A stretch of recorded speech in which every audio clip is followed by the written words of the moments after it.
Estamos de volta, mas com uma coisinha assim mais pessoal. E se você acabou de chegar neste canal, meu nome é Jana Viscardi, sou eu mesma, dona e proprietária do espaço. Andei sumida, só pra variar, mas estamos de volta. E eu queria compartilhar com você hoje uma história, uma pequena parte de uma história minha, que eu resgatei numa conversa essa semana com meu marido, meu companheiro, e que veio de novo na minha cabeça depois que eu assisti um vídeo da Luísa, em que ela entrevista uma convidada falando sobre a aceitação de uma doença sem cura. Isso me chamou muita atenção para esses flashes da minha vida num período de descoberta dessa enfermidade. E várias pessoas costumam falar comigo no privado sobre as suas relações com enfermidades que adquiriram ao longo da vida ou enfrentamentos que têm com seus corpos em função de enfermidades que acometeram. Eu aqui estou trazendo só uma experiência pessoal, só quis compartilhar com vocês essa experiência de me entender vivendo com uma enfermidade sem cura e de como um diagnóstico ele vai sendo dado. Um médico diz para você uma coisa numa data, mas aquilo não é suficiente para definir que você vive com uma enfermidade crônica. Você meio que vai descobrindo a enfermidade crônica em você e vai administrando o diagnóstico e aos poucos entendendo o que é esse diagnóstico. E essa descoberta, ela acontece ao longo de muitos anos, na verdade, e se você vive com algum tipo de enfermidade crônica ou convive com alguém que vive com uma enfermidade crônica, conta aqui pra mim se você também tem essa percepção. Eu fui diagnosticada com uma doença crônica no final de 2007 e eu achei muito esquisito em primeiro lugar, porque eu falava... Eu sou muito jovem, eu não tenho uma enfermidade crônica. Pessoas jovens não ficam doentes, foi o que me disseram. E aí tá a arrogância do jovem, né? A gente acha que jamais envelhecerá, a gente acha que não fica doente, doença é de outras pessoas.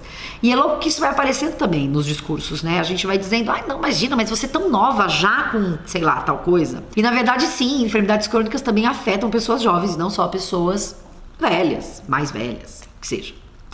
E eu me lembro, portanto, do primeiro momento ter esse enfrentamento, e eu fui entendendo o que era viver com essa enfermidade crônica, porque eu fui ficando doente, cada vez mais doente. Eu já fui para um médico doente, e eu fui ficando doente. Meu corpo tentando lutar aí contra, né, ou diante da enfermidade e não conseguindo. Até que eu fui internada, e eu fiquei 40 dias no hospital. E nessa época eu morava na Alemanha, não morava no Brasil. E quando eu fui internada, eu entendi assim, agora vai, gente. Agora que eu fui internada, uma semaninha, tô fora daqui, deu tudo certo. Lê do engano, na verdade eu fiquei 40 dias e não 7, não é mesmo? E eu me lembro de ter conversas com uma psicóloga, e eu me lembro de dizer pra ela assim, que eu achava que nunca mais eu ia sair do hospital. Vou repetir. Nunca mais eu vou sair desse hospital. E hoje eu entendo que isso era uma maneira também de lidar, ou de ir entendendo esse diagnóstico, que não se resolve em um dia, no momento em que o médico diz pra você isso, e que as pessoas dizem depois, força, vai dar tudo certo.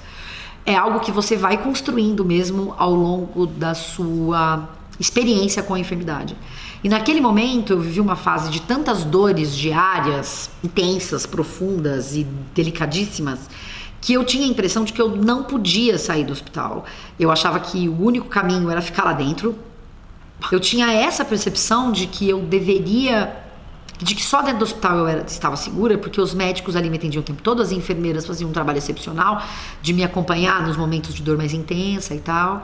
E eu achava que nunca mais eu poderia viajar, ir a um restaurante, receber amigos em casa. Eu achava que nada disso mais seria possível, porque eu estava em um período em que eu tinha muitas e intensas dores. Celular, gente, despertando. Então eu achava que aquele era o único lugar possível para mim. Agora veja o quão imerso você está dentro de um diagnóstico ou da experimentação de um diagnóstico quando você acha que o único lugar possível para você viver bem é dentro de um hospital, que o único lugar em que você está seguro é dentro de um hospital. Então eu quis trazer isso aqui para vocês porque desde lá, eu vim embora pro Brasil. Eu terminei uma tese, eu defendi uma tese, fiquei diante de um conjunto de pessoas E não sair correndo por dores lancinantes e absurdas como eu achava que eu sentiria todos os dias ao longo de toda a minha vida. Isso não foi o que aconteceu. Então, do lado de cá eu tenho essa notícia pra te dar. Não é assim que acontece. Há dias bons e há dias ruins, como há pra todos. Um grande clichê, não é mesmo? Estamos aqui pra fazer clichês, não é? E é muito curioso pensar que naquele momento eu achava que só isso era possível pra mim.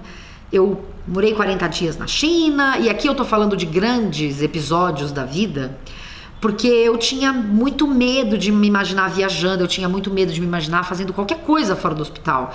E eu fiz tantas outras coisas, assim como eu fiz pequenas coisas que são essas que realmente a gente experimenta ao longo da vida. Eu andei de ônibus, eu caminhei sozinha na cidade, eu fiz uma compra no supermercado, aliás, eu fiz inúmeras compras no supermercado desde então. Eu pude fazer muitas coisas. Então, o diagnóstico de uma doença sem cura pode levar, em um dado momento da sua experimentação desse diagnóstico, a esse tipo de reflexão. Nada mais vai dar certo, eu vou desenvolver outras doenças, eu vou ficar mais gravemente doente, eu nunca mais vou poder fazer várias coisas na minha vida. E eu acho que esse tipo de raciocínio faz parte da realidade de muita gente que descobre uma doença sem cura. E tudo bem, faz parte do processo de amadurecer essa nova realidade, que vai se construindo, se reinventando e se refazendo. Então, se você é essa pessoa que descobriu uma doença sem cura, saiba que, se você acabou de descobrir, eu já tive aí. E eu aqui do futuro posso te dizer que as pessoas que vivem com doença sem cura, elas vivem com doença sem cura e, portanto, elas vão fazer muitas coisas. Elas vão ao supermercado, elas vão dar um beijinho em um amigo, elas vão dar um abraço em alguém, elas vão fazer uma reunião de amigos, vão comemorar um aniversário e vão poder fazer também uma viagem, se tiverem condições para isso, financeiras inclusive, porque tanto são os limitadores da vida, mas tantas são também as possibilidades da vida. Era isso que eu queria compartilhar hoje. Tem muito assunto pra gente falar, temas políticos são fundamentais, tem muita coisa acontecendo. Então, se você tiver dicas de temas também, não se esqueça de trazer aqui. Conforme for me dando tempo, eu compartilho com vocês outras histórias. Um beijo pra vocês e tchau, tchau.